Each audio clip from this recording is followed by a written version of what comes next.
عورتوں نے رسول اللہ صلی اللہ علیہ وسلم سے کہا کہ آپ سے فائدہ اٹھانے میں مرد ہم سے آگے بڑھ گئے ہیں، اس لیے آپ اپنی طرف سے ہمارے وعظ کے لیے بھی کوئی دن خاص فرما دیں۔ تو آپ صلی اللہ علیہ وسلم نے ان سے ایک دن کا وعدہ فرما لیا۔ اس دن عورتوں سے آپ نے ملاقات کی اور انہیں وعظ فرمایا اور مناسب احکام سنائے۔ جو کچھ آپ صلی اللہ علیہ وسلم نے ان سے فرمایا تھا اس میں یہ بات بھی تھی کہ جو کوئی عورت تم میں سے اپنے 3 لڑکے آگے بھیج دے گی تو وہ اس کے لیے دوزخ سے پناہ بن جائیں گے۔ اس پر ایک عورت نے کہا اگر 2 بچے بھیج دے؟ آپ نے فرمایا ہاں، اور 2 کا بھی یہ حکم ہے۔ صحیح بخاری حدیث نمبر 101۔ حضور اکرم صلی اللہ علیہ وآلہ وسلم نے فرمایا کہ ایسے 3 بچے جو ابھی بلوغت کو نہ پہنچے ہوں۔ صحیح بخاری حدیث نمبر 102۔ نبی کریم صلی اللہ علیہ وسلم نے فرمایا کہ جس سے حساب لیا گیا اسے عذاب کیا جائے گا۔ حضرت عائشہ رضی اللہ تعالی عنہا فرماتی ہیں کہ یہ سن کر میں نے کہا کہ کیا اللہ نے یہ نہیں فرمایا کہ عنقریب اس سے آسان حساب لیا جائے گا؟ رسول اللہ صلی اللہ علیہ وسلم نے فرمایا کہ یہ صرف اللہ کے دربار میں پیشی کا ذکر ہے، لیکن جس کے حساب میں جانچ پڑتال کی گئی سمجھو وہ غارت ہو گیا۔ صحیح بخاری حدیث نمبر 103۔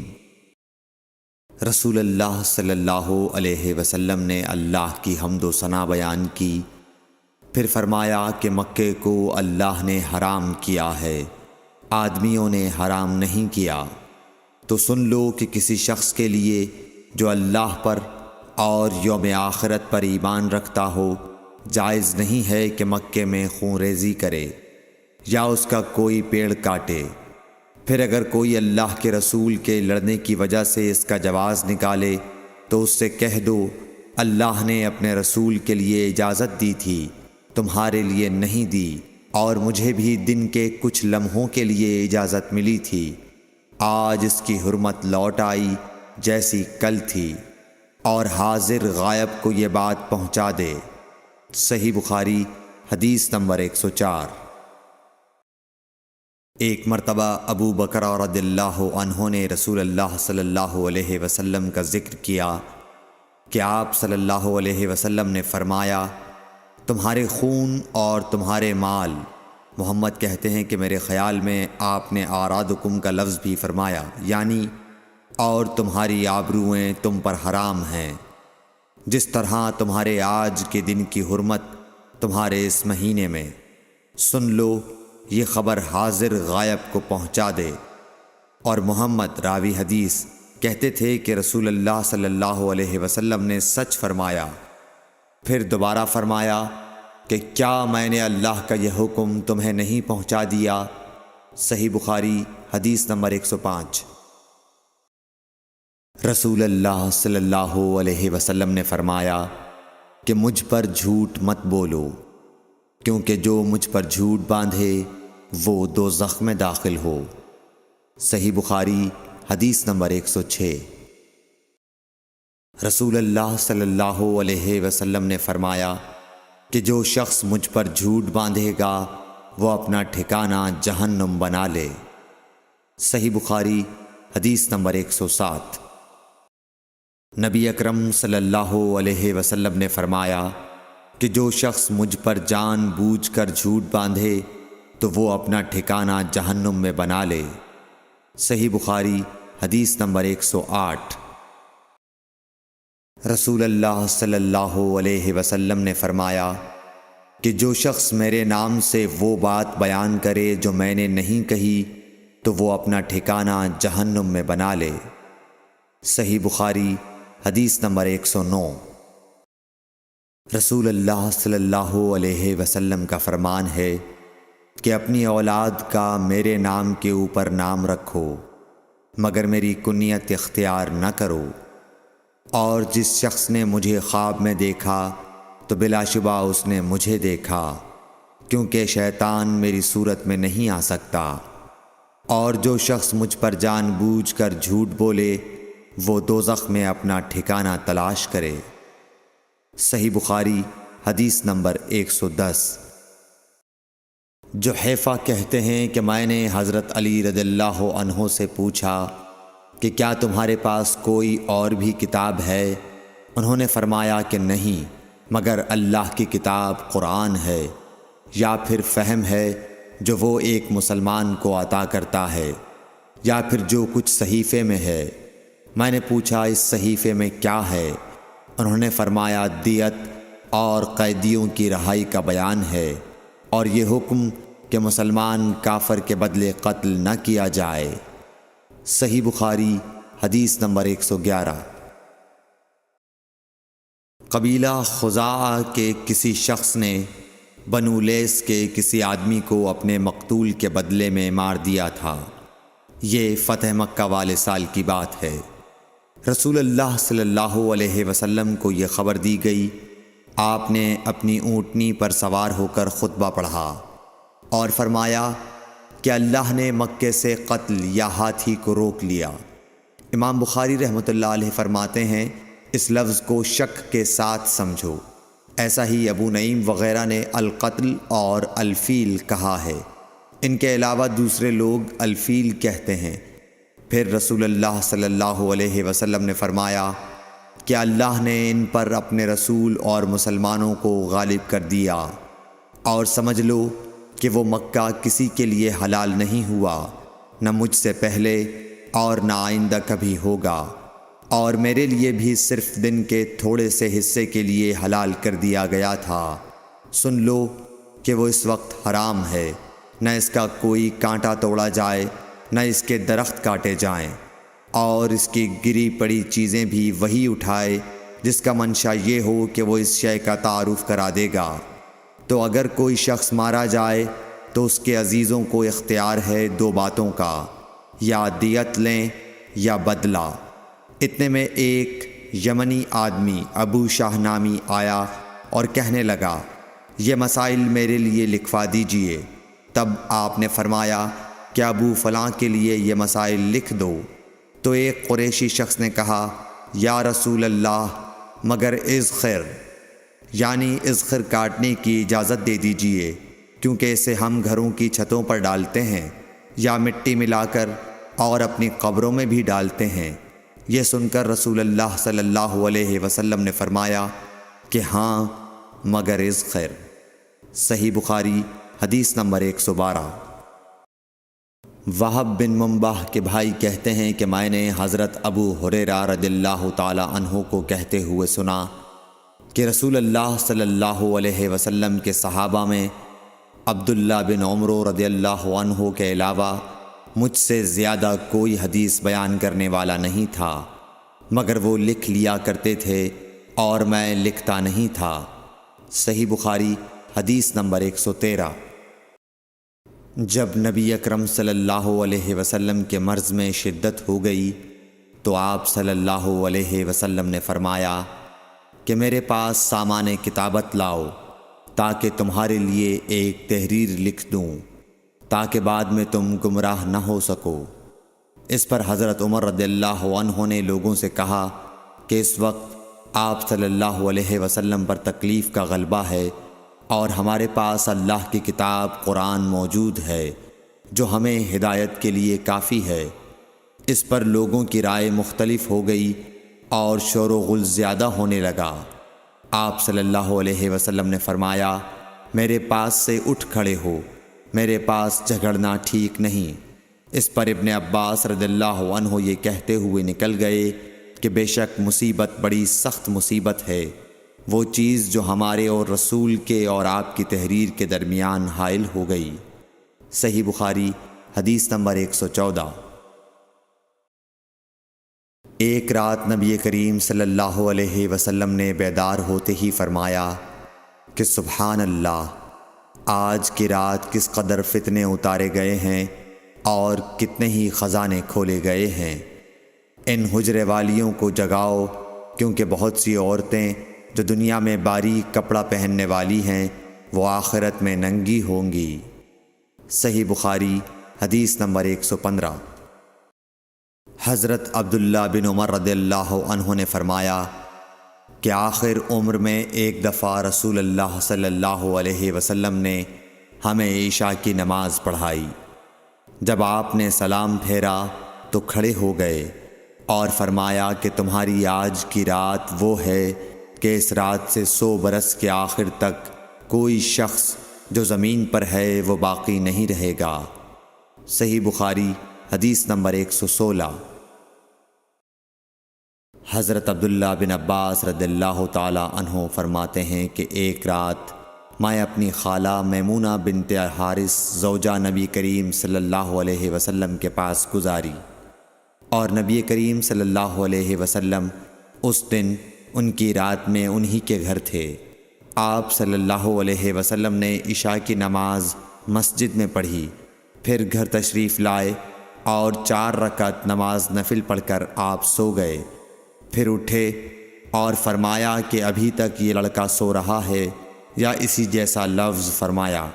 پھر آپ نماز پڑھنے کھڑے ہو گئے اور میں بھی وضو کر کے آپ کی بائیں جانب کھڑا ہو گیا، تو آپ صلی اللہ علیہ وسلم نے مجھے دائیں جانب کھڑا کر لیا۔ تب آپ نے 5 رکعت پڑھیں، پھر 2 پڑھیں، پھر آپ سو گئے یہاں تک کہ میں نے آپ کے خراٹے کی آواز سنی۔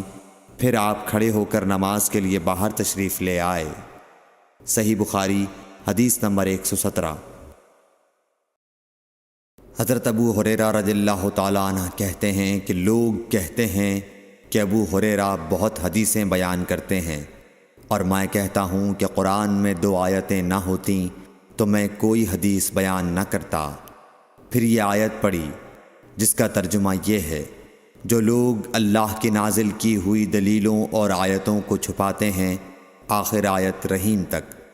واقعہ یہ ہے کہ ہمارے مہاجرین بھائی تو بازار کی خرید و فروخت میں لگے رہتے تھے، اور انصار بھائی اپنی جائیدادوں میں مشغول رہتے، اور ابو ہریرہ رسول اللہ صلی اللہ علیہ وسلم کے ساتھ جی بھر کر رہتا، تاکہ آپ کی رفاقت میں شکم پوری سے بھی بے فکری رہے، اور ان مجلسوں میں حاضر رہتا جن مجلسوں میں دوسرے حاضر نہ ہوتے، اور وہ باتیں محفوظ رکھتا جو دوسرے محفوظ نہیں رکھ سکتے تھے۔ صحیح بخاری حدیث نمبر 118۔ ابو ہریرہ رضی اللہ عنہ کہتے ہیں کہ میں نے عرض کیا، یا رسول اللہ، میں آپ سے بہت سی باتیں سنتا ہوں مگر بھول جاتا ہوں۔ آپ صلی اللہ علیہ وسلم نے فرمایا، اپنی چادر پھیلاؤ۔ میں نے اپنی چادر پھیلائی۔ آپ صلی اللہ علیہ وسلم نے اپنے دونوں ہاتھوں کی چلو بنائی اور میری چادر میں ڈال دی۔ فرمایا کہ چادر کو بدن پر لپیٹ لو۔ میں نے چادر کو اپنے بدن پر لپیٹ لیا، پھر اس کے بعد میں کوئی چیز نہیں بھولا۔ صحیح بخاری حدیث نمبر 119۔ حضرت ابو ہریرہ رضی اللہ عنہ فرماتے ہیں کہ میں نے رسول اللہ صلی اللہ علیہ وسلم سے علم کے 2 برتن یاد کر لیے ہیں، ایک کو میں نے پھیلا دیا ہے، اور دوسرا برتن اگر میں پھیلاؤں تو میرا یہ نرخراک کاٹ دیا جائے۔ صحیح بخاری حدیث نمبر 120۔ نبی اکرم صلی اللہ علیہ وسلم نے حجۃ الوداع میں فرمایا کہ لوگوں کو بالکل خاموش کر دو تاکہ وہ خوب سن لیں۔ پھر فرمایا، لوگوں میرے بعد پھر کافر مت بن جانا کہ ایک دوسرے کی گردن مارنے لگو۔ صحیح بخاری حدیث نمبر 121۔ رسول اللہ صلی اللہ علیہ وسلم نے فرمایا کہ ایک روز موسیٰ علیہ السلام نے کھڑے ہو کر بنی اسرائیل میں خطبہ دیا، تو آپ سے پوچھا گیا کہ لوگوں میں سب سے زیادہ صاحب علم کون ہے؟ انہوں نے فرمایا کہ میں ہوں۔ اس وجہ سے اللہ کا غصہ ان پر ہوا کہ انہوں نے علم کو خدا کے حوالے کیوں نہ کر دیا۔ تب اللہ نے ان کی طرف وحی بھیجی کہ میرے بندوں میں سے ایک بندہ دریاؤں کے سنگم پر ہے، جہاں فارس اور روم کے سمندر ملتے ہیں، وہ تجھ سے زیادہ عالم ہے۔ موسیٰ علیہ السلام نے کہا کہ اے پروردگار، میری ان سے ملاقات کیسے ہو؟ حکم ہوا کہ ایک مچھلی زنبیل میں رکھ لو، پھر جہاں تم اس مچھلی کو گم کر دو گے تو وہ بندہ تمہیں وہیں ملے گا۔ تب موسیٰ علیہ السلام چلے اور ساتھ اپنے خادم یوشع بن نون کو لے لیا، اور انہوں نے زنبیل میں مچھلی رکھ لی۔ جب ایک پتھر کے پاس پہنچے، دونوں اپنے سر اس پر رکھ کر سو گئے، اور مچھلی زنبیل سے نکل کر دریا میں اپنی راہ بناتی چلی گئی۔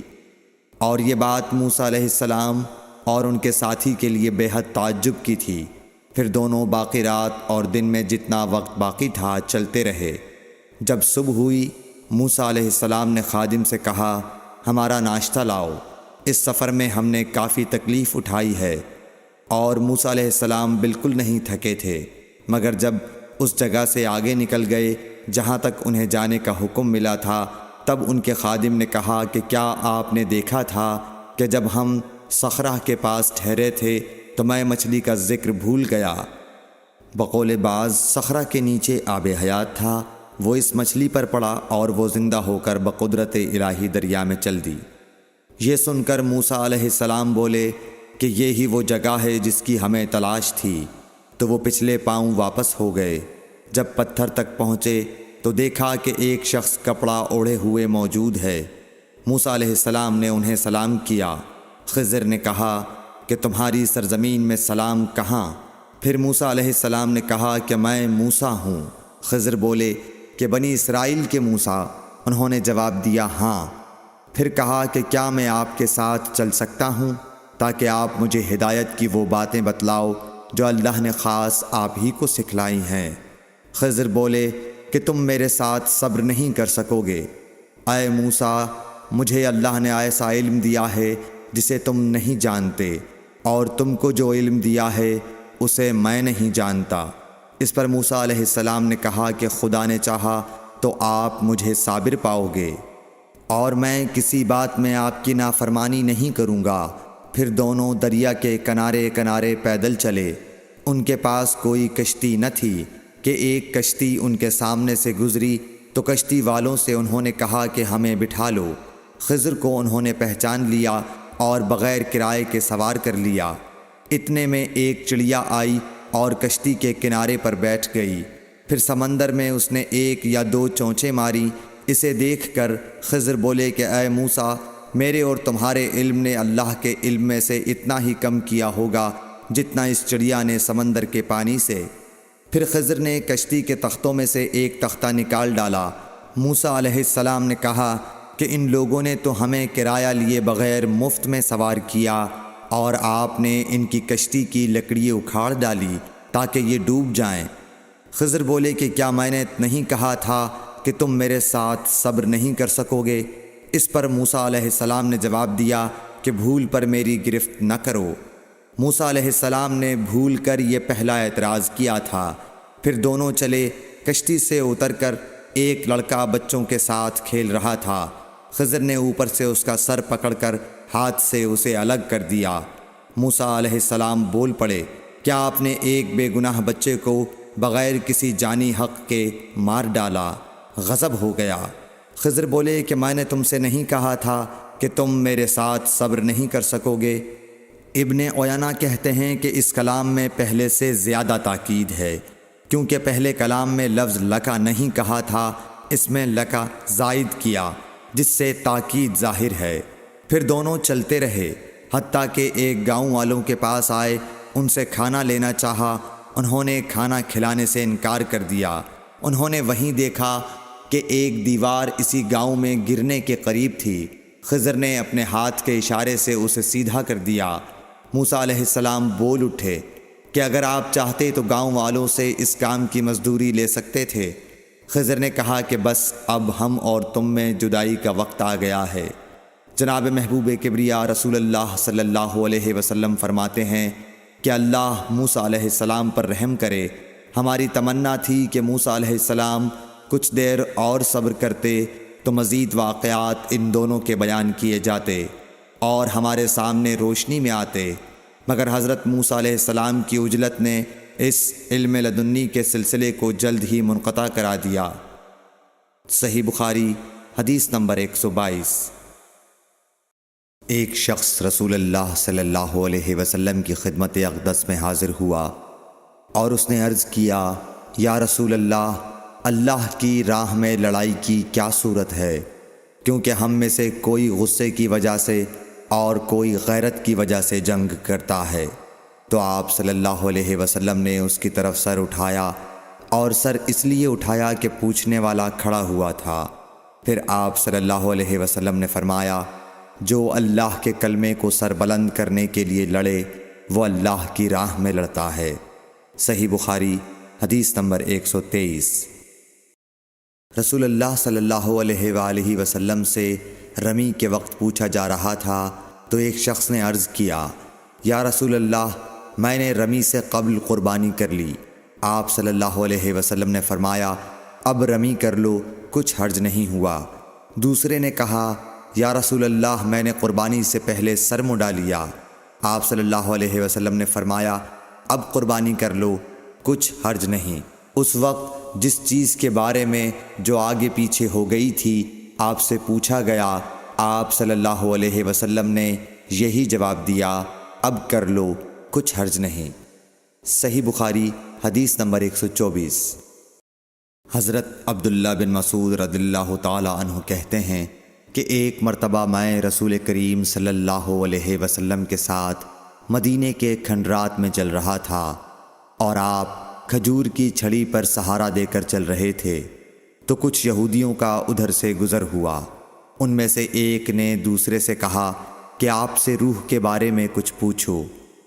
ان میں سے کسی نے کہا، مت پوچھو، ایسا نہ ہو کہ وہ کوئی ایسی بات کہہ دیں جو تمہیں ناگوار ہو۔ مگر ان میں سے بعض نے کہا کہ ہم ضرور پوچھیں گے۔ پھر ایک شخص نے کھڑے ہو کر کہا، اے ابو القاسم، روح کیا چیز ہے؟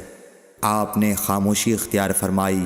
میں نے دل میں کہا کہ آپ پر وحی آ رہی ہے، اس لیے میں کھڑا ہو گیا۔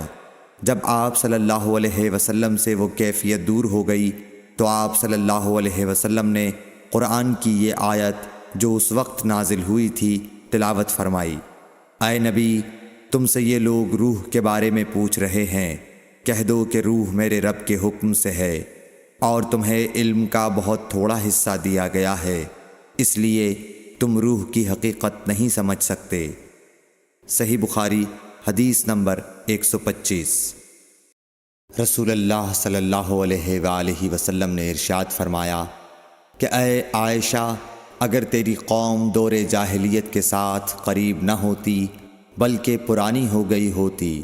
ابن زبیر نے کہا، یعنی زمانہ کفر کے ساتھ قریب نہ ہوتی، تو میں کعبے کو توڑ دیتا اور اس کے لیے 2 دروازے بنا دیتا، ایک دروازے سے لوگ داخل ہوتے اور دوسرے دروازے سے باہر نکلتے۔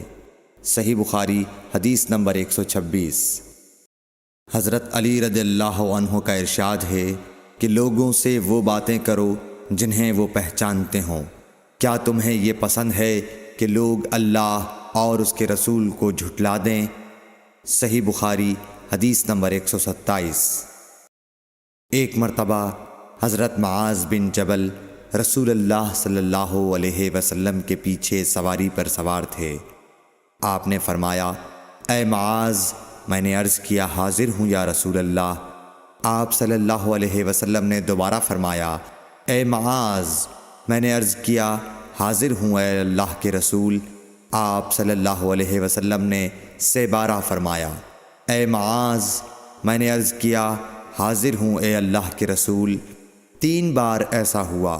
اس کے بعد آپ صلی اللہ علیہ وسلم نے فرمایا کہ جو شخص سچے دل سے اس بات کی گواہی دے کہ اللہ کے سوا کوئی معبود نہیں ہے اور محمد صلی اللہ علیہ وسلم اللہ کے سچے رسول ہیں، اللہ تعالیٰ اس کو دوزخ کی آگ پر حرام کر دیتا ہے۔ میں نے کہا، یا رسول اللہ، کیا اس بات سے لوگوں کو باخبر نہ کر دوں تاکہ وہ خوش ہو جائیں؟ آپ صلی اللہ علیہ وسلم نے فرمایا، اگر تم یہ خبر سناؤ گے تو لوگ اس پر بھروسہ کر بیٹھیں گے اور عمل چھوڑ دیں گے۔ صحیح بخاری حدیث نمبر 128۔ رسول کریم صلی اللہ علیہ وسلم نے ایک روز معاذ رضی اللہ عنہ سے فرمایا کہ جو شخص اللہ سے اس کیفیت کے ساتھ ملاقات کرے کہ اس نے اللہ کے ساتھ کسی کو شریک نہ کیا ہو وہ یقیناً جنت میں داخل ہوگا۔ معاذ بولے، یا رسول اللہ، کیا میں اس بات کی لوگوں کو بشارت نہ سنا دوں؟ آپ صلی اللہ علیہ وسلم نے فرمایا، نہیں، مجھے خوف ہے کہ لوگ اس پر بھروسہ کر بیٹھیں گے۔ صحیح بخاری حدیث نمبر 129۔ ام سلیم نامی ایک عورت رسول کریم صلی اللہ علیہ وسلم کی خدمت اقدس میں حاضر ہوئیں اور عرض کیا کہ یا رسول اللہ، اللہ تعالی حق بات بیان کرنے سے نہیں شرماتا، اس لیے میں پوچھتی ہوں کہ کیا احتلام سے عورت پر بھی غسل ضروری ہے؟ آپ صلی اللہ علیہ وسلم نے فرمایا کہ ہاں، جب عورت پانی دیکھ لے، یعنی کپڑے وغیرہ پر منی کا اثر معلوم ہو۔ تو یہ سن کر حضرت ام سلمہ رضی اللہ عنہا نے شرم کی وجہ سے اپنا چہرہ چھپا لیا اور کہا، یا رسول اللہ، کیا عورت کو بھی احتلام ہوتا ہے؟ آپ نے فرمایا، ہاں، تیرے ہاتھ خاک آلود ہوں، پھر کیوں اس کا بچہ اس کی صورت کے مشابہ ہوتا ہے، یعنی یہی اس کے احتلام کا ثبوت ہے۔ صحیح بخاری حدیث نمبر 130۔ رسول اللہ صلی اللہ علیہ وسلم نے ایک مرتبہ فرمایا کہ درختوں میں سے ایک درخت ایسا ہے جس کے پتے کبھی نہیں جھڑتے اور اس کی مثال مسلمان جیسی ہے، مجھے بتلاؤ وہ کیا درخت ہے؟ تو لوگ جنگلی درختوں کی سوچ میں پڑ گئے اور عبداللہ بن عمر کے دل میں آیا کہ میں بتلا دوں کہ وہ کھجور کا پیڑ ہے۔ عبداللہ کہتے ہیں کہ پھر مجھے شرم آ گئی اور میں چپ ہی رہا۔ تب لوگوں نے عرض کیا، یا رسول اللہ، آپ ہی خود اس کے بارے میں بتلائیے۔ آپ نے فرمایا، وہ کھجور ہے۔ عبداللہ کہتے ہیں کہ میرے جی میں جو بات تھی وہ اپنے والد حضرت عمر رضی اللہ عنہ کو بتلائی۔ وہ کہنے لگے کہ اگر تو اس وقت کہہ دیتا تو میرے لیے ایسے ایسے قیمتی سرمایے سے زیادہ محبوب ہوتا۔ صحیح بخاری حدیث نمبر 131۔ حضرت علی رضی اللہ تعالی عنہ سے روایت ہے کہ میں ایسا شخص تھا جسے جریان مزی کی شکایت تھی، تو میں نے اپنے شاگرد مقداد کو حکم دیا کہ وہ رسول اللہ صلی اللہ علیہ وسلم سے دریافت کریں، تو انہوں نے آپ صلی اللہ علیہ وسلم سے اس بارے میں پوچھا۔ آپ صلی اللہ علیہ وسلم نے فرمایا کہ اس مرض میں غسل نہیں ہے، ہاں وضو فرض ہے۔ صحیح بخاری حدیث نمبر 132۔ ایک آدمی نے مسجد میں کھڑے ہو کر عرض کیا، یا رسول اللہ، آپ ہمیں کس جگہ سے احرام باندھنے کا حکم دیتے ہیں؟ تو رسول اللہ صلی اللہ علیہ وسلم نے فرمایا، مدینے والے ذوالحلیفہ سے احرام باندھیں، اور اہل شام جحفہ سے، اور نجد والے قرن منازل سے۔ ابن عمر نے فرمایا کہ لوگوں کا خیال ہے کہ رسول اللہ صلی اللہ علیہ وسلم نے فرمایا کہ یمن والے یلملم سے احرام باندھیں، اور ابن عمر کہا کرتے تھے کہ مجھے یہ آخری جملہ رسول اللہ صلی اللہ علیہ وسلم سے یاد نہیں۔ صحیح بخاری حدیث نمبر 133۔ ایک شخص نے آپ صلی اللہ علیہ وسلم سے پوچھا کہ احرام باندھنے والے کو کیا پہننا چاہیے؟ آپ صلی اللہ علیہ وسلم نے فرمایا کہ نہ قمیص پہنے، نہ صافہ باندھے، اور نہ پجامہ، اور نہ کوئی سرپوش اوڑھے، اور نہ کوئی زعفران اور ورس سے رنگا ہوا کپڑا پہنے، اور اگر جوتے نہ ملیں تو موزے پہن لے اور انہیں اس طرح کاٹ دے کہ ٹخنوں سے نیچے ہو جائیں۔ صحیح بخاری حدیث نمبر 134۔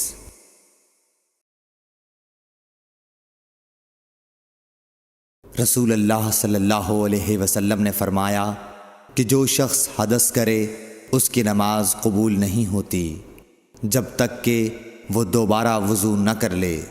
حضرموت کے ایک شخص نے پوچھا کہ اے ابو ہریرہ، حدث ہونا کیا ہے؟ آپ نے فرمایا، پخانے کے مقام سے نکلنے والی آواز والی یا بے آواز والی ہوا۔ صحیح بخاری حدیث نمبر 135۔ رسول اللہ صلی اللہ علیہ وآلہ وسلم نے فرمایا کہ میری امت کے لوگ وضو کے نشانات کی وجہ سے قیامت کے دن سفید پیشانی اور سفید ہاتھ پاؤں والوں کی شکل میں بلائے جائیں گے۔ تو تم میں سے جو کوئی اپنی چمک بڑھانا چاہتا ہے تو وہ بڑھا لے، یعنی وضو اچھی طرح کر لے۔ صحیح بخاری حدیث نمبر 136۔ رسول کریم صلی اللہ علیہ وسلم سے شکایت کی گئی کہ ایک شخص ہے جسے یہ خیال ہوتا ہے کہ نماز میں کوئی چیز یعنی ہوا نکلتی معلوم ہوئی ہے۔ آپ صلی اللہ علیہ وسلم نے فرمایا کہ نماز سے نہ پھرے یا نہ مڑے جب تک آواز نہ سنے یا بو نہ پائے۔ صحیح بخاری حدیث نمبر 137۔ نبی کریم صلی اللہ علیہ وسلم سوئے یہاں تک کہ آپ خراٹے لینے لگے، پھر آپ نے نماز پڑھی، اور کبھی راوی نے یوں کہا کہ آپ صلی اللہ علیہ وسلم لیٹ گئے پھر خراٹے لینے لگے، پھر آپ صلی اللہ علیہ وسلم کھڑے ہوئے، اس کے بعد نماز پڑھی۔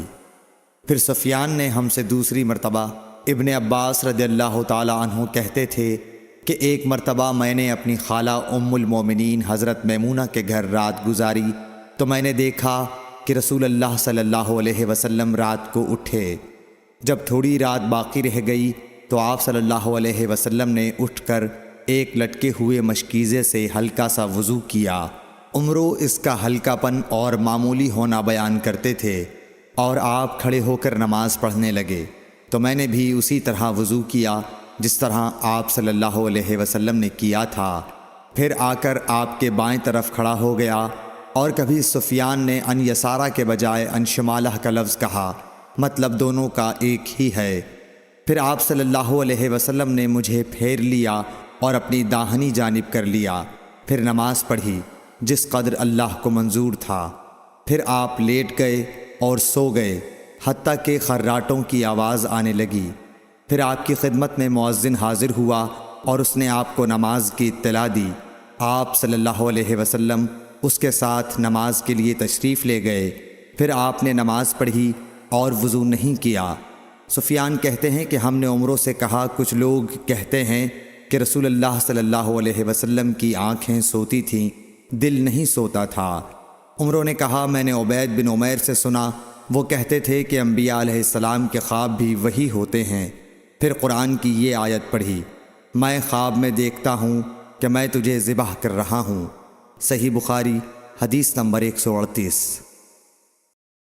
رسول اللہ صلی اللہ علیہ وسلم میدان عرفات سے واپس ہوئے۔ جب گھاٹی میں پہنچے تو آپ اتر گئے۔ آپ نے پہلے پیشاب کیا، پھر وضو کیا اور خوب اچھی طرح نہیں کیا۔ تب میں نے کہا، یا رسول اللہ، نماز کا وقت آ گیا۔ آپ صلی اللہ علیہ وسلم نے فرمایا، نماز آگے ہے، یعنی مزدلفہ چل کر پڑھیں گے۔ جب مزدلفہ میں پہنچے تو آپ نے خوب اچھی طرح وضو کیا، پھر جماعت کھڑی کی گئی۔ آپ صلی اللہ علیہ وسلم نے مغرب کی نماز پڑھی، پھر ہر شخص نے اپنے اونٹ کو اپنی جگہ بٹھایا، پھر عشاء کی جماعت کھڑی کی گئی اور آپ نے نماز پڑھی، اور ان دونوں نمازوں کے درمیان کوئی نماز نہیں پڑھی۔ صحیح بخاری حدیث نمبر 139۔ ابن عباس رضی اللہ تعالی عنہ نے وضو کیا تو اپنا چہرہ دھویا، اس طرح کہ پہلے پانی کے ایک چلو سے کلی کی اور ناک میں پانی دیا، پھر پانی کا ایک اور چلو لیا، پھر اس کو اس طرح کیا، یعنی دوسرے ہاتھ کو ملایا، پھر اس سے اپنا چہرہ دھویا، پھر پانی کا دوسرا چلو لیا اور اس سے اپنا داہنا ہاتھ دھویا، پھر پانی کا ایک اور چلو لے کر اس سے اپنا بایاں ہاتھ دھویا، اس کے بعد اپنے سر کا مسح کیا، پھر پانی کا چلو لے کر داہنے پاؤں پر ڈالا اور اسے دھویا، پھر دوسرے چلو سے اپنا پاؤں دھویا، یعنی بایاں پاؤں۔ اس کے بعد کہا کہ میں نے رسول اللہ صلی اللہ علیہ وسلم کو اسی طرح وضو کرتے ہوئے دیکھا ہے۔ صحیح بخاری حدیث نمبر 140۔ نبی اکرم صلی اللہ علیہ وآلہ وسلم نے فرمایا، جب تم میں سے کوئی اپنی بیوی سے جمع کرے تو کہے، اللہ کے نام کے ساتھ شروع کرتا ہوں، اے اللہ ہمیں شیطان سے بچا اور شیطان کو اس چیز سے دور رکھ جو تو اس جمع کے نتیجے میں ہمیں عطا فرمائے۔ یہ دعا پڑھنے کے بعد جمع کرنے سے میاں بیوی کو جو اولاد ملے گی اسے شیطان نقصان نہیں پہنچا سکتا۔ صحیح بخاری حدیث نمبر 141۔ رسول کریم صلی اللہ علیہ وسلم جب قضاء حاجت کے لیے بیت الخلاء میں داخل ہوتے تو یہ دعا پڑھتے: اے اللہ، میں ناپاک جنوں اور ناپاک جنیوں سے تیری پناہ مانگتا ہوں۔ صحیح بخاری حدیث نمبر 142۔ ابن عباس رضی اللہ عنہ سے روایت کرتے ہیں، ابن عباس رضی اللہ تعالی عنہ سے روایت ہے کہ نبی کریم صلی اللہ علیہ وسلم پاخانے میں تشریف لے گئے۔ میں نے پاخانے کے قریب آپ کے لیے وضو کا پانی رکھ دیا۔ باہر نکل کر آپ نے پوچھا یہ کس نے رکھا؟ جب آپ کو بتلایا گیا تو آپ نے میرے لیے دعا کی اور فرمایا: اے اللہ، اس کو دین کی سمجھ عطا فرمائیو۔ صحیح بخاری حدیث نمبر 143۔ رسول اللہ صلی اللہ علیہ وسلم نے فرمایا کہ جب تم میں سے کوئی پخانے میں جائے تو قبلے کی طرف منہ کرے نہ اس کی طرف پشت کرے، بلکہ مشرق کی طرف منہ کر لو یا مغرب کی طرف۔ صحیح بخاری حدیث نمبر 144۔ لوگ کہتے تھے کہ جب قضاء حاجت کے لیے بیٹھو تو نہ قبلے کی طرف منہ کرو نہ بیت المقدس کی طرف۔ یہ سن کر عبداللہ بن عمر رضی اللہ تعالی عنہ نے فرمایا کہ ایک دن میں اپنے گھر کی چھت پر چڑھا تو میں نے حضرت صلی اللہ علیہ وسلم کو دیکھا کہ آپ بیت المقدس کی طرف منہ کر کے 2 اینٹوں پر قضاء حاجت کے لیے بیٹھے ہیں۔ پھر عبداللہ بن عمر رضی اللہ عنہ نے واسع سے کہا کہ شاید تم ان لوگوں میں سے ہو جو اپنے چوچڑوں کے بل نماز پڑھتے ہیں۔ تب میں نے کہا اللہ کی قسم میں نہیں جانتا کہ آپ کا مطلب کیا ہے۔ امام مالک رحمۃ اللہ نے کہا کہ عبداللہ بن عمر رضی اللہ تعالی عنہ نے اس سے وہ شخص مراد لیا جو نماز میں زمین سے اونچا نہ رہے، سجدے میں زمین سے چمٹ جائے۔ صحیح بخاری حدیث نمبر 145۔ رسول اللہ صلی اللہ علیہ وسلم کی بیویاں رات میں مناصے کی طرف قضاء حاجت کے لیے جاتیں، اور مناصے ایک کھلا میدان ہے، تو حضرت عمر رسول اللہ صلی اللہ علیہ وسلم سے کہا کرتے تھے کہ اپنی بیویوں کو پردہ کرائیے، مگر رسول اللہ صلی اللہ علیہ وسلم نے اس پر عمل نہیں کیا۔ ایک روز رات کو عشاء کے وقت حضرت سودا بنت زمعہ رسول اللہ صلی اللہ علیہ وسلم کی اہلیہ جو دراز قد عورت تھیں باہر گئیں۔ حضرت عمر رضی اللہ عنہ نے انہیں آواز دی اور کہا ہم نے تمہیں پہچان لیا، اور ان کی خواہش یہ تھی کہ پردے کا حکم نازل ہو جائے، چنانچہ اس کے بعد اللہ نے پردے کا حکم نازل فرما دیا۔ صحیح بخاری حدیث نمبر 146۔ آپ صلی اللہ علیہ وسلم نے اپنی بیویوں سے فرمایا کہ تمہیں قضاء حاجت کے لیے باہر نکلنے کی اجازت ہے۔ صحیح بخاری حدیث نمبر 147۔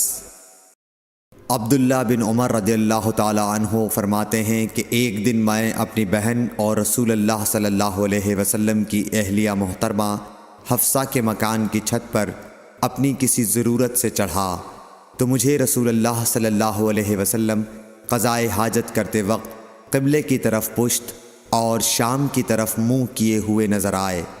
صحیح بخاری حدیث نمبر 148۔ عبداللہ بن عمر رضی اللہ تعالی عنہ نے خبر دی، وہ کہتے ہیں کہ ایک دن میں اپنے گھر کی چھت پر چڑھا تو مجھے رسول اللہ صلی اللہ علیہ وسلم 2 اینٹوں پر قضاء حاجت کے وقت بیت المقدس کی طرف منہ کیے ہوئے نظر آئے۔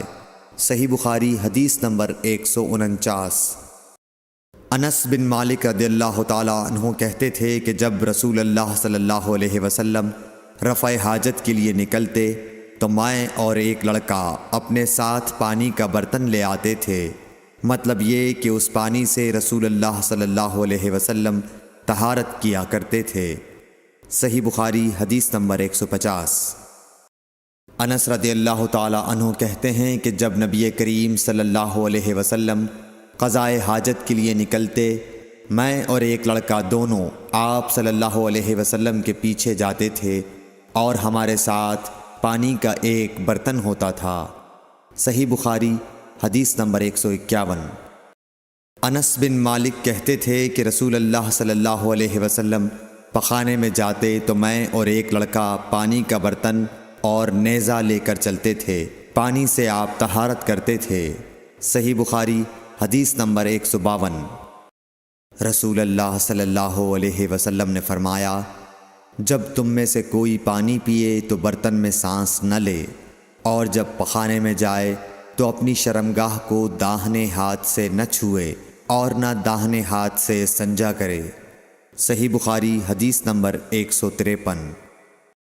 نبی کریم صلی اللہ علیہ وسلم نے فرمایا، جب تم میں سے کوئی پیشاب کرے تو اپنا وضو اپنے داہنے ہاتھ سے نہ پکڑے، نہ داہنے سے طہارت کرے، نہ پانی پیتے وقت برتن میں سانس لے۔ صحیح بخاری حدیث نمبر 154۔ حضرت ابو ہریرہ کہتے ہیں کہ رسول کریم صلی اللہ علیہ وسلم ایک مرتبہ رفع حاجت کے لیے تشریف لے گئے۔ آپ کی عادت مبارکہ تھی کہ آپ چلتے وقت ادھر ادھر نہیں دیکھا کرتے تھے، تو میں بھی آپ کے پیچھے آپ کے قریب پہنچ گیا۔ مجھے دیکھ کر آپ نے فرمایا کہ مجھے پتھر ڈھونڈ دو تاکہ میں ان سے پاکی حاصل کروں، یا اسی جیسا کوئی لفظ فرمایا، اور فرمایا کہ ہڈی اور گوبر نہ لانا۔ چنانچہ میں اپنے دامن میں پتھر بھر کر آپ کے پاس لے گیا اور آپ کے پہلو میں رکھ دیے اور آپ کے پاس سے ہٹ گیا۔ جب آپ قضائے حاجت سے فارغ ہوئے تو آپ نے پتھروں سے استنجا کیا۔ صحیح بخاری حدیث نمبر 155۔ عبداللہ بن مسعود رضی اللہ تعالی عنہ کہتے تھے کہ نبی کریم صلی اللہ علیہ وسلم رفع حاجت کے لیے گئے تو آپ نے مجھے فرمایا کہ میں 3 پتھر تلاش کر کے آپ کے پاس لاؤں، لیکن مجھے 2 پتھر ملے، تیسرا ڈھونڈا مگر مل نہ سکا، تو میں نے خشک گوبر اٹھا لیا، اس کو لے کر آپ کے پاس آ گیا۔ آپ نے پتھر تو لے لیے مگر گوبر پھینک دیا اور فرمایا یہ خود ناپاک ہے۔ صحیح بخاری حدیث نمبر 156۔ ابن عباس رضی اللہ تعالی عنہ کہتے ہیں کہ رسول اللہ صلی اللہ علیہ وسلم نے وضو میں ہر عضو کو ایک ایک مرتبہ دھویا۔ صحیح بخاری حدیث نمبر 157۔ عبداللہ بن زید رضی اللہ تعالی عنہ بیان کرتے ہیں کہ نبی کریم صلی اللہ علیہ وسلم نے وضو میں اعضاء کو 2 بار دھویا۔ صحیح بخاری حدیث نمبر 158۔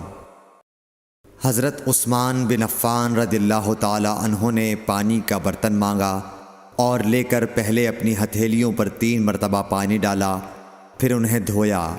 اس کے بعد اپنا داہنا ہاتھ برتن میں ڈالا اور پانی لے کر کلی کی اور ناک صاف کی، پھر 3 بار اپنا چہرہ دھویا اور کوہنیوں تک 3 بار دونوں ہاتھ دھوئے، پھر اپنے سر کا مسح کیا، پھر پانی لے کر ٹخنوں تک 3 مرتبہ اپنے دونوں پاؤں دھوئے، پھر کہا کہ رسول اللہ صلی اللہ علیہ وسلم نے فرمایا ہے کہ جو شخص میری طرح ایسا وضو کرے پھر 2 رکعت پڑھے جس میں اپنے نفس سے کوئی بات نہ کرے تو اس کے گزشتہ گناہ معاف کر دیے جاتے ہیں۔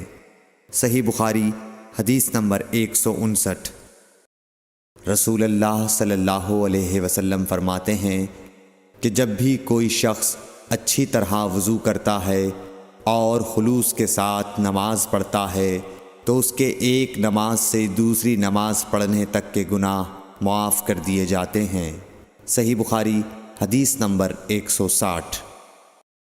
نبی کریم صلی اللہ علیہ وسلم نے فرمایا، جو شخص وضو کرے اسے چاہیے کہ ناک صاف کرے، اور جو پتھر سے استنجا کرے اسے چاہیے کہ طاق عدد یعنی 1، 3 یا 5 ہی سے کرے۔ صحیح بخاری حدیث نمبر 161۔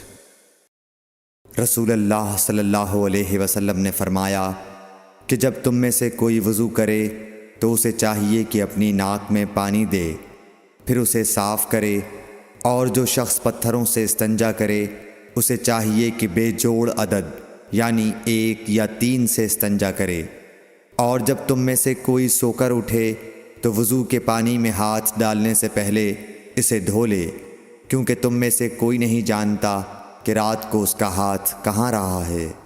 صحیح بخاری حدیث نمبر 162۔ عبداللہ بن عمر رضی اللہ تعالی عنہ کہتے ہیں کہ ایک مرتبہ رسول اللہ صلی اللہ علیہ وسلم ایک سفر میں ہم سے پیچھے رہ گئے، پھر تھوڑی دیر بعد آپ صلی اللہ علیہ وسلم نے ہم کو پا لیا اور عصر کا وقت آ پہنچا تھا۔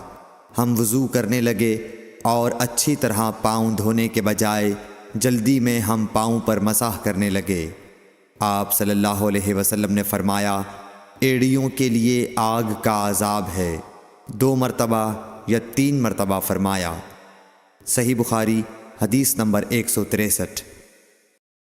حضرت عثمان رضی اللہ تعالی عنہ نے وضو کا پانی منگوایا اور اپنے دونوں ہاتھوں پر برتن سے پانی لے کر ڈالا، پھر دونوں ہاتھوں کو 3 دفعہ دھویا، پھر اپنا داہنا ہاتھ وضو کے پانی میں ڈالا، پھر کلی کی، پھر ناک میں پانی دیا، پھر ناک صاف کی، پھر 3 دفعہ اپنا منہ دھویا اور کوہنیوں تک 3 دفعہ ہاتھ دھوئے، پھر اپنے سر کا مسح کیا، پھر ہر ایک پاؤں 3 دفعہ دھویا، پھر فرمایا، میں نے رسول اللہ صلی اللہ علیہ وسلم کو دیکھا کہ آپ میرے اس وضو جیسا وضو فرمایا کرتے تھے، اور آپ صلی اللہ علیہ وسلم نے فرمایا کہ جو شخص میرے اس وضو جیسا وضو کرے اور حضور قلب سے 2 رکعت پڑھے جس میں اپنے دل سے باتیں نہ کرے تو اللہ تعالیٰ اس کے پچھلے گناہ معاف کر دیتا ہے۔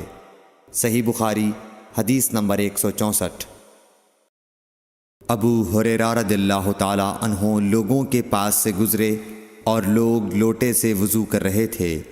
آپ رضی اللہ تعالیٰ عنہ نے کہا، اچھی طرح وضو کرو، کیونکہ ابو القاسم صلی اللہ علیہ وسلم نے فرمایا، خشک ایڑیوں کے لیے آگ کا عذاب ہے۔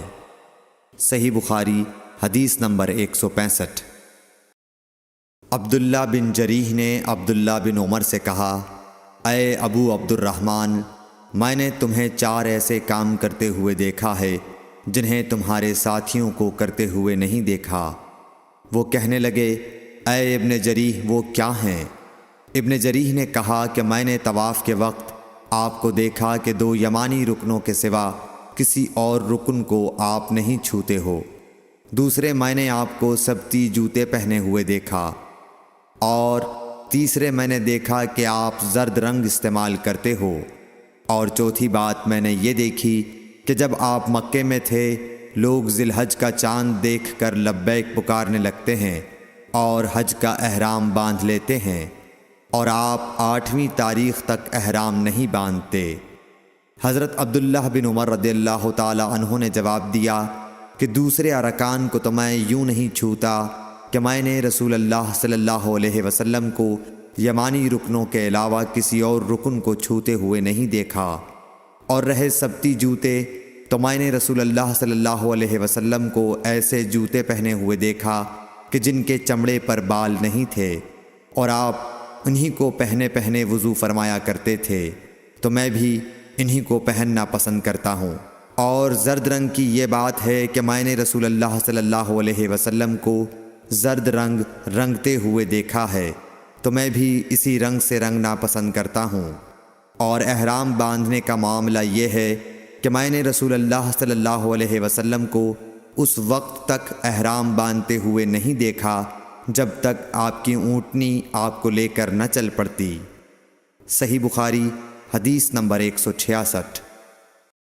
رسول اللہ صلی اللہ علیہ وسلم نے اپنی مرحومہ صاحبزادی حضرت زینب کو غسل دیتے وقت فرمایا تھا کہ غسل داہنی طرف سے دو اور اعضائے وضو سے غسل کی ابتدا کرو۔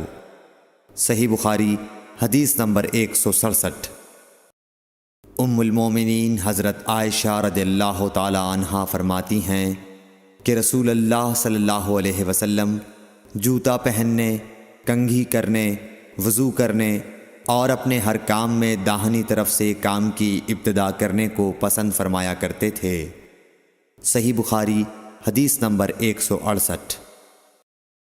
انس بن مالک رضی اللہ تعالی عنہ فرماتے ہیں کہ میں نے رسول اللہ صلی اللہ علیہ وسلم کو دیکھا کہ نماز عصر کا وقت آ گیا، لوگوں نے پانی تلاش کیا، جب انہیں پانی نہ ملا تو رسول اللہ صلی اللہ علیہ وسلم کے پاس ایک برتن میں وضو کے لیے پانی لایا گیا۔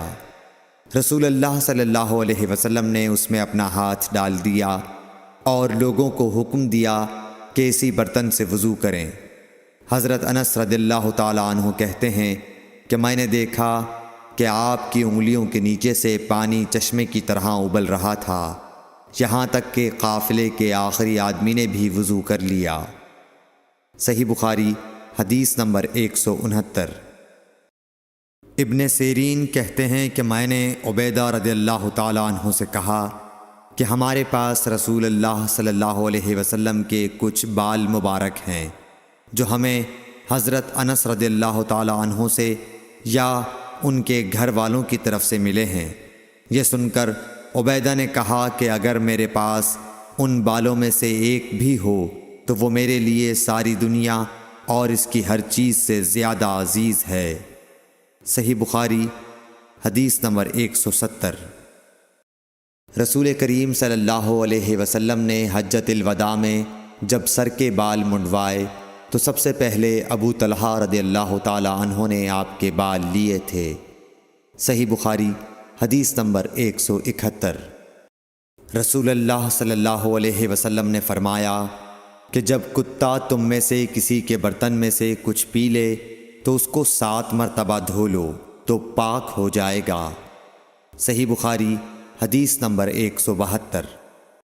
رسول کریم صلی اللہ علیہ وسلم نے فرمایا کہ ایک شخص نے ایک کتے کو دیکھا جو پیاس کی وجہ سے گیلی مٹی کھا رہا تھا، تو اس شخص نے اپنا موزہ لیا اور اس سے پانی بھر کر پلانے لگا حتیٰ کہ اس کو خوب سیراب کر دیا۔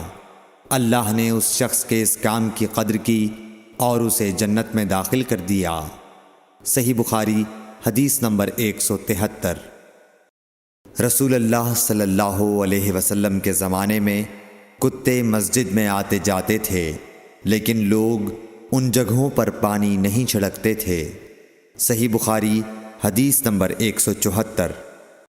عدی بن حاتم کہتے ہیں کہ میں نے رسول اللہ صلی اللہ علیہ وسلم سے کتے کے شکار کے متعلق دریافت کیا تو آپ صلی اللہ علیہ وسلم نے فرمایا کہ جب تو اپنے سدھائے ہوئے کتے کو چھوڑے اور وہ شکار کر لے تو اس شکار کو کھا، اور اگر وہ کتا اس شکار میں سے خود کچھ کھا لے تو اس کو نہ کھائیو، کیونکہ اب اس نے شکار اپنے لیے پکڑا ہے۔ میں نے کہا کہ بعض دفعہ میں شکار کے لیے اپنے کتے چھوڑتا ہوں، پھر اس کے ساتھ دوسرے کتے کو بھی پاتا ہوں۔ آپ صلی اللہ علیہ وسلم نے فرمایا پھر مت کھا، کیونکہ تم نے بسم اللہ اپنے کتے پر پڑھی تھی، دوسرے کتے پر نہیں پڑھی۔ صحیح بخاری حدیث نمبر 175۔ رسول کریم صلی اللہ علیہ وسلم نے فرمایا کہ بندہ اس وقت تک نماز ہی میں رہتا ہے جب تک وہ مسجد میں نماز کا انتظار کرتا رہے، تاوقت کہ وہ حدث نہ کرے۔ ایک اجمی آدمی نے پوچھا کہ اے ابو ہریرہ، حدث کیا چیز ہے؟ انہوں نے فرمایا کہ ہوا جو پیچھے سے خارج ہو، جسے عرف عام میں گوز مارنا کہتے ہیں۔ صحیح بخاری حدیث نمبر 176۔ رسول اللہ صلی اللہ علیہ وسلم نے فرمایا کہ نمازی نماز سے اس وقت تک نہ پھرے جب تک ریح کی آواز نہ سن لے یا اس کی بو نہ پا لے۔ صحیح بخاری حدیث نمبر 177۔ حضرت علی رضی اللہ تعالی عنہ نے فرمایا کہ میں ایسا آدمی تھا جس کو سیلان مزی کی شکایت تھی، مگر رسول اللہ صلی اللہ علیہ وسلم سے دریافت کرتے ہوئے مجھے شرم آئی تو میں نے ابن الاسود کو حکم دیا۔ انہوں نے آپ صلی اللہ علیہ وسلم سے پوچھا، آپ نے فرمایا کہ اس میں وضو کرنا فرض ہے۔ صحیح بخاری حدیث نمبر 178۔ زید بن خالد نے حضرت عثمان بن عفان رضی اللہ تعالی عنہ سے پوچھا کہ اگر کوئی شخص صحبت کرے اور منی نہ نکلے، فرمایا کہ وضو کرے جس طرح نماز کے لیے وضو کرتا ہے اور اپنے وضو کو دھو لے۔ حضرت عثمان رضی اللہ تعالی عنہ کہتے ہیں کہ یہ میں نے رسول اللہ صلی اللہ علیہ وسلم سے سنا ہے۔ زید بن خالد کہتے ہیں کہ پھر میں نے اس کے بارے میں حضرت علی، زبیر، طلحہ اور ابی بن کعب رضی اللہ عنہم سے دریافت کیا سب نے اس شخص کے بارے میں یہی حکم دیا۔ صحیح بخاری حدیث نمبر 179۔ رسول اللہ صلی اللہ علیہ وسلم نے ایک انصاری کو بلایا۔ وہ آئے تو ان کے سر سے پانی ٹپک رہا تھا۔ رسول کریم صلی اللہ علیہ وسلم نے فرمایا، شاید ہم نے تمہیں جلدی میں ڈال دیا۔ انہوں نے کہا، جی ہاں۔ تب رسول اللہ صلی اللہ علیہ وسلم نے فرمایا کہ جب کوئی جلدی کا کام آ پڑے یا تمہیں انزال نہ ہو تو تم پر وضو ہے، غسل ضروری نہیں۔ صحیح بخاری حدیث نمبر 180۔ رسول کریم صلی اللہ علیہ وسلم جب عرفہ سے لوٹے تو پہاڑ کی گھاٹی کی جانب مڑ گئے اور رفع حاجت کی۔ اسامہ کہتے ہیں کہ پھر آپ نے وضو کیا اور میں آپ صلی اللہ علیہ وسلم کے اعضاء پر پانی ڈالنے لگا اور آپ وضو فرماتے رہے۔ میں نے کہا، یا رسول اللہ، آپ اب نماز پڑھیں گے؟ آپ نے فرمایا، نماز کا مقام تمہارے سامنے یعنی مزدلفہ میں ہے، وہاں نماز پڑھی جائے گی۔ اس حدیث سے ثابت ہوا کہ وضو میں دوسرے آدمی کی مدد لینا جائز ہے۔ صحیح بخاری حدیث نمبر 181۔ مغیرہ بن شعبہ رضی اللہ عنہ ایک سفر میں رسول کریم صلی اللہ علیہ وسلم کے ساتھ تھے۔ وہاں آپ رفع حاجت کے لیے تشریف لے گئے۔ جب آپ واپس آئے، آپ نے وضو شروع کیا تو مغیرہ بن شعبہ آپ کے اعضائے وضو پر پانی ڈالنے لگے۔ آپ صلی اللہ علیہ وسلم وضو کر رہے تھے۔ آپ نے اپنے منہ اور ہاتھوں کو دھویا، سر کا مسح کیا اور موزوں پر مسح کیا۔ صحیح بخاری حدیث نمبر 182۔ عبداللہ بن عباس رضی اللہ تعالی عنہ نے رات رسول کریم صلی اللہ علیہ وسلم کی زوجہ مطہرہ اور اپنی خالہ میمونہ رضی اللہ عنہا کے گھر میں گزاری۔ وہ فرماتے ہیں کہ میں تکیے کے عرض یعنی گوشے کی طرف لیٹ گیا اور رسول کریم صلی اللہ علیہ وسلم اور آپ کی اہلیہ نے معمول کے مطابق تکیے کی لمبائی پر سر رکھ کر آرام فرمایا۔ رسول اللہ صلی اللہ علیہ وسلم سوتے رہے اور جب آدھی رات ہو گئی یا اس سے کچھ پہلے یا اس کے کچھ بعد آپ بیدار ہوئے اور اپنے ہاتھوں سے اپنی نیند کو دور کرنے کے لیے آنکھیں ملنے لگے۔ پھر آپ نے سورہ آل عمران کی آخری 10 آیتیں پڑھیں۔ پھر ایک مشکیزے کے پاس جو چھت میں لٹکا ہوا تھا آپ کھڑے ہو گئے اور اس سے وضو کیا، خوب اچھی طرح، پھر کھڑے ہو کر نماز پڑھنے لگے۔ ابن عباس رضی اللہ تعالی عنہ کہتے ہیں، میں نے بھی کھڑے ہو کر اسی طرح کیا جس طرح آپ نے وضو کیا تھا۔ پھر جا کر میں بھی آپ کے پہلو مبارک میں کھڑا ہو گیا۔ آپ نے اپنا داہنا ہاتھ میرے سر پر رکھا اور میرا دایاں کان پکڑ کر اسے مروڑنے لگے۔ پھر آپ نے 2 رکعتیں پڑھیں، اس کے بعد پھر 2 رکعتیں پڑھیں، پھر 2 رکعتیں پڑھیں، پھر 2 رکعتیں پڑھیں، پھر 2 رکعتیں پڑھیں، پھر 2 رکعتیں پڑھ کر اس کے بعد آپ نے وتر پڑھا اور لیٹ گئے۔ پھر جب مؤذن آپ کے پاس آیا تو آپ نے اٹھ کر 2 رکعت معمولی طور پر پڑھیں، پھر باہر تشریف لا کر صبح کی نماز پڑھی۔ صحیح بخاری حدیث نمبر 183۔ اسماء بنت ابی بکر کہتی ہیں کہ میں رسول اللہ صلی اللہ علیہ وسلم کی زوجہ محترمہ عائشہ رضی اللہ تعالی عنہا کے پاس ایسے وقت آئی جب کہ سورج کو گہن لگ رہا تھا اور لوگ کھڑے ہو کر نماز پڑھ رہے تھے۔ کیا دیکھتی ہوں وہ بھی کھڑے ہو کر نماز پڑھ رہی ہیں۔ میں نے کہا کہ لوگوں کو کیا ہو گیا ہے، تو انہوں نے اپنے ہاتھ سے آسمان کی طرف اشارہ کر کے کہا، سبحان اللہ۔ میں نے کہا، کیا یہ کوئی خاص نشانی ہے؟ تو انہوں نے اشارے سے کہا کہ ہاں۔ تو میں بھی آپ کے ساتھ نماز کے لیے کھڑی ہو گئی۔ آپ نے اتنا قیام فرمایا کہ مجھ پر غشی طاری ہونے لگی اور میں اپنے سر پر پانی ڈالنے لگی۔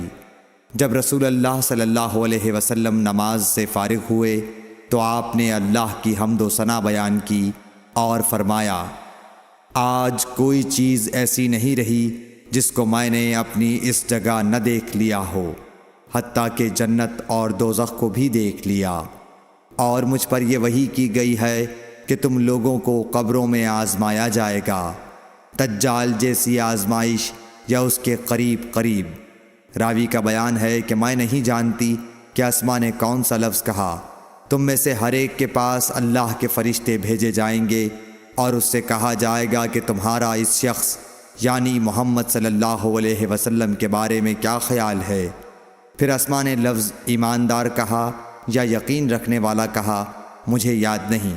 بہرحال وہ شخص کہے گا کہ محمد صلی اللہ علیہ وسلم اللہ کے سچے رسول ہیں، وہ ہمارے پاس نشانیاں اور ہدایت کی روشنی لے کر آئے، ہم نے اسے قبول کیا، ایمان لائے اور آپ کا اتباع کیا۔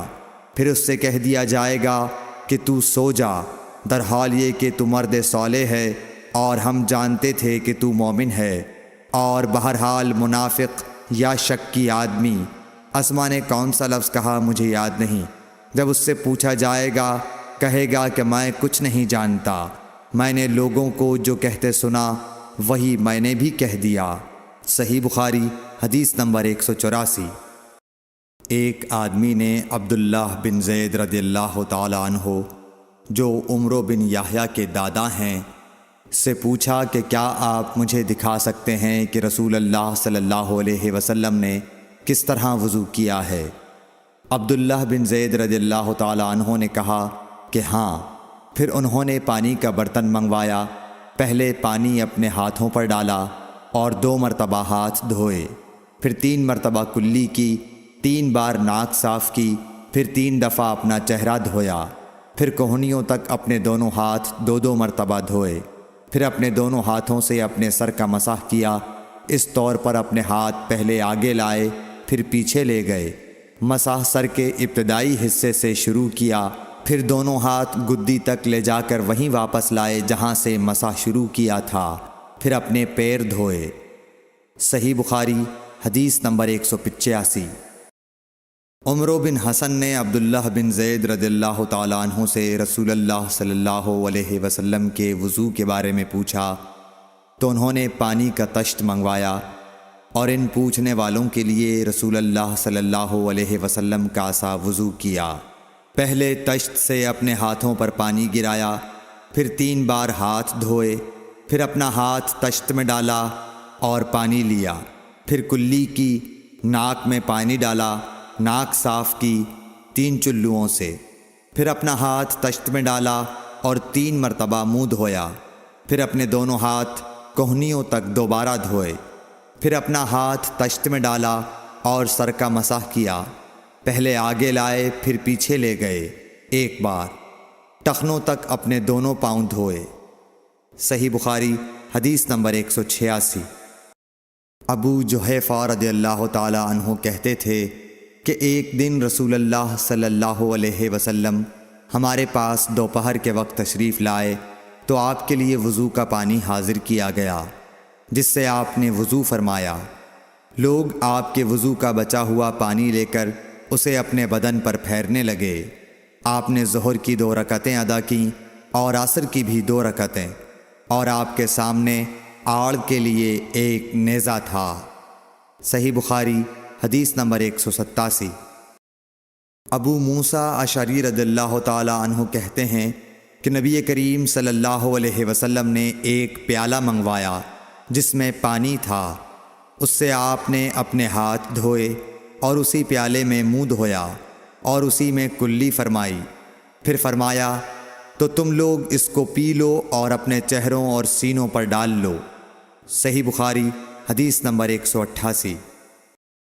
محمود بن ربی جب چھوٹے تھے تو رسول اللہ صلی اللہ علیہ وسلم نے انہی کے کنویں کے پانی سے ان کے منہ میں کلی ڈالی تھی، اور عروہ نے اسی حدیث کو مسور وغیرہ سے بھی روایت کیا ہے، اور ہر ایک راوی ان دونوں میں سے ایک دوسرے کی تصدیق کرتے ہیں کہ جب رسول اللہ صلی اللہ علیہ وسلم وضو فرماتے تو آپ کے بچے ہوئے وضو کے پانی پر صحابہ رضی اللہ عنہم جھگڑنے کے قریب ہو جاتے تھے۔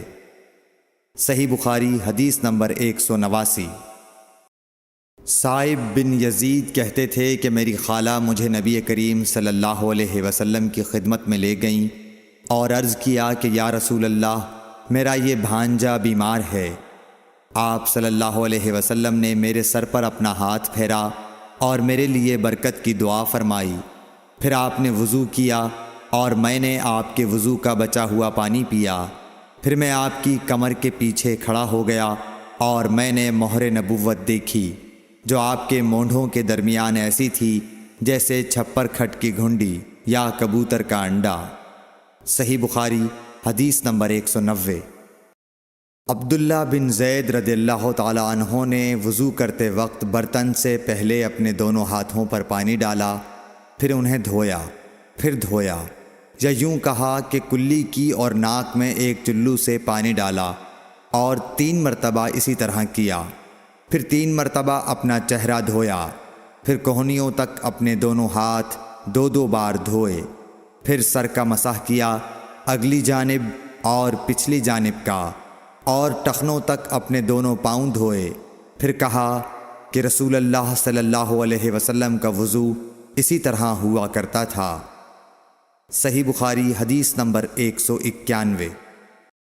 عبداللہ بن زید رضی اللہ تعالی عنہ سے رسول کریم صلی اللہ علیہ وسلم کے وضو کے بارے میں پوچھا تو عبداللہ بن زید رضی اللہ عنہ نے پانی کا ایک تشت منگوایا، پھر ان لوگوں کے دکھانے کے لیے وضو شروع کیا۔ پہلے تشت سے اپنے ہاتھوں پر پانی گرایا، پھر انہیں 3 بار دھویا، پھر اپنا ہاتھ برتن کے اندر ڈالا، پھر کلی کی اور ناک میں پانی ڈال کر ناک صاف کی 3 چلوؤں سے 3 دفعہ، پھر اپنا ہاتھ برتن کے اندر ڈالا اور اپنے منہ کو 3 بار دھویا، پھر اپنا ہاتھ برتن کے اندر ڈالا اور دونوں ہاتھ کوہنیوں تک 2 بار دھوئے، پھر سر پر مسح کیا، اس طرح کہ پہلے آگے کی طرف اپنا ہاتھ لائے، پھر پیچھے کی طرف لے گئے، پھر برتن میں اپنا ہاتھ ڈالا اور اپنے دونوں پاؤں دھوئے۔ دوسری روایت میں ہم سے موسیٰ نے ان سے وہیب نے بیان کیا کہ آپ نے سر کا مسح 1 دفعہ کیا۔ صحیح بخاری حدیث نمبر 192۔ رسول کریم صلی اللہ علیہ وسلم کے زمانے میں عورت اور مرد سب ایک ساتھ ایک ہی برتن سے وضو کیا کرتے تھے، یعنی وہ مرد اور عورتیں جو ایک دوسرے کے محرم ہوتے۔ صحیح بخاری حدیث نمبر 193۔ حضرت جابر رضی اللہ تعالی عنہ کہتے تھے کہ رسول کریم صلی اللہ علیہ وسلم میری مزاج پرسی کے لیے تشریف لائے۔ میں بیمار تھا، ایسا کہ مجھے ہوش تک نہیں تھا۔ آپ نے وضو کیا اور اپنے وضو کا پانی مجھ پر چھڑکا تو مجھے ہوش آ گیا۔ میں نے عرض کیا، یا رسول اللہ، میرا وارث کون ہوگا؟ میرا تو صرف ایک کلالہ وارث ہے۔ اس پر آیت میراث نازل ہوئی۔ صحیح بخاری حدیث نمبر 194۔ ایک مرتبہ نماز کا وقت آ گیا تو جس شخص کا مکان قریب ہی تھا وہ وضو کرنے اپنے گھر چلا گیا، اور کچھ لوگ جن کے مکان دور تھے رہ گئے، تو رسول کریم صلی اللہ علیہ وسلم کے پاس پتھر کا ایک لگن لایا گیا جس میں کچھ پانی تھا، اور وہ اتنا چھوٹا تھا کہ آپ اس میں اپنی ہتھیلی نہیں پھیلا سکتے تھے، مگر سب نے اس برتن کے پانی سے وضو کر لیا۔ ہم نے حضرت انس رضی اللہ عنہ سے پوچھا کہ تم کتنے نفر تھے؟ کہا 80 سے کچھ زیادہ ہی تھے۔ صحیح بخاری حدیث نمبر 195۔ رسول کریم صلی اللہ علیہ وسلم نے ایک پیالہ منگوایا جس میں پانی تھا، پھر اس میں آپ نے اپنے دونوں ہاتھوں اور چہرے کو دھویا اور اسی میں کلی کی۔ صحیح بخاری حدیث نمبر 196۔ عبداللہ بن زید کہتے ہیں کہ رسول کریم صلی اللہ علیہ وسلم ہمارے گھر تشریف لائے۔ ہم نے آپ صلی اللہ علیہ وسلم کے لیے تانبے کے برتن میں پانی نکالا، اس سے آپ نے وضو کیا، 3 بار چہرہ دھویا، 2 بار ہاتھ دھوئے اور سر کا مسح کیا، اس طرح کہ پہلے آگے کی طرف ہاتھ لائے، پھر پیچھے کی جانب لے گئے اور پیر دھوئے۔ صحیح بخاری حدیث نمبر 197۔ حضرت عائشہ رضی اللہ تعالی عنہا نے فرمایا کہ جب رسول کریم صلی اللہ علیہ وسلم بیمار ہوئے اور آپ کی بیماری زیادہ ہو گئی تو آپ نے اپنی دوسری بیویوں سے اس بات کی اجازت لے لی کہ آپ کی تیمارداری میرے ہی گھر کی جائے۔ انہوں نے آپ کو اجازت دے دی۔ ایک روز رسول کریم صلی اللہ علیہ وسلم دو آدمیوں کے درمیان سہارا لے کر گھر سے نکلے۔ آپ کے پاؤں کمزوری کی وجہ سے زمین پر گھسٹتے جاتے تھے۔ حضرت عباس رضی اللہ تعالی عنہ اور ایک آدمی کے درمیان آپ باہر نکلے تھے۔ عبید اللہ راوی حدیث کہتے ہیں کہ میں نے یہ حدیث عبداللہ بن عباس رضی اللہ تعالی عنہ کو سنائی تو وہ بولے، تم جانتے ہو دوسرا آدمی کون تھا؟ میں نے عرض کیا کہ نہیں۔ کہنے لگے وہ علی رضی اللہ تعالی عنہ تھے۔ پھر حضرت عائشہ رضی اللہ تعالی عنہا فرماتی تھیں کہ جب نبی کریم صلی اللہ علیہ وسلم اپنے گھر میں داخل ہوئے اور آپ کا مرض بڑھ گیا تو آپ نے فرمایا میرے اوپر ایسی 7 مشکوں کا پانی ڈالو جن کے سربند نہ کھولے گئے ہوں، تاکہ میں سکون کے بعد لوگوں کو کچھ وصیت کروں۔ چنانچہ آپ کو حضرت حفصہ رسول اللہ صلی اللہ علیہ وسلم کی دوسری بیوی کے لگن میں جو تانبے کا تھا بٹھا دیا گیا، اور ہم نے آپ پر ان مشکوں سے پانی بہانا شروع کیا۔ جب آپ ہم کو اشارہ فرمانے لگے کہ بس اب تم نے اپنا کام پورا کر دیا تو اس کے بعد آپ لوگوں کے پاس باہر تشریف لے گئے۔ صحیح بخاری حدیث نمبر 198۔ عمرو بن یحییٰ نے اپنے باپ یحییٰ کے واسطے سے بیان کیا، وہ کہتے ہیں کہ میرے چچا بہت وضو کیا کرتے تھے، یا یہ کہ وضو میں بہت پانی بہاتے تھے۔ ایک دن انہوں نے عبداللہ بن زید رضی اللہ تعالی عنہ سے کہا کہ مجھے بتلائیے رسول اللہ صلی اللہ علیہ وسلم کس طرح وضو کیا کرتے تھے۔ انہوں نے پانی کا ایک تشت منگوایا، اس کو پہلے اپنے ہاتھوں پر جھکایا، پھر دونوں ہاتھ 3 بار دھوئے، پھر اپنا ہاتھ تشت میں ڈال کر پانی لیا اور ایک چلو سے کلی کی اور 3 مرتبہ ناک صاف کی، پھر اپنے ہاتھوں سے ایک چلو پانی لیا اور 3 بار اپنا چہرہ دھویا، پھر کوہنیوں تک اپنے دونوں ہاتھ 2 بار دھوئے، پھر ہاتھ میں پانی لے کر اپنے سر کا مسح کیا تو پہلے اپنے ہاتھ پیچھے لے گئے، پھر آگے کی طرف لائے، پھر اپنے دونوں پاؤں دھوئے اور فرمایا کہ میں نے رسول کریم صلی اللہ علیہ وسلم کو اسی طرح وضو کرتے دیکھا ہے۔ صحیح بخاری حدیث نمبر 199۔ رسول کریم صلی اللہ علیہ وسلم نے پانی کا ایک برتن طلب فرمایا تو آپ کے لیے ایک چوڑے منہ کا پیالہ لایا گیا جس میں کچھ تھوڑا پانی تھا۔ آپ نے اپنی انگلیاں اس میں ڈال دیں۔ انس کہتے ہیں کہ میں پانی کی طرف دیکھنے لگا، پانی آپ کی انگلیوں کے درمیان سے پھوٹ رہا تھا۔ انس کہتے ہیں کہ اس ایک پیالہ پانی سے جن لوگوں نے وضو کیا وہ 70 سے 80 تک تھے۔ صحیح بخاری حدیث نمبر 200۔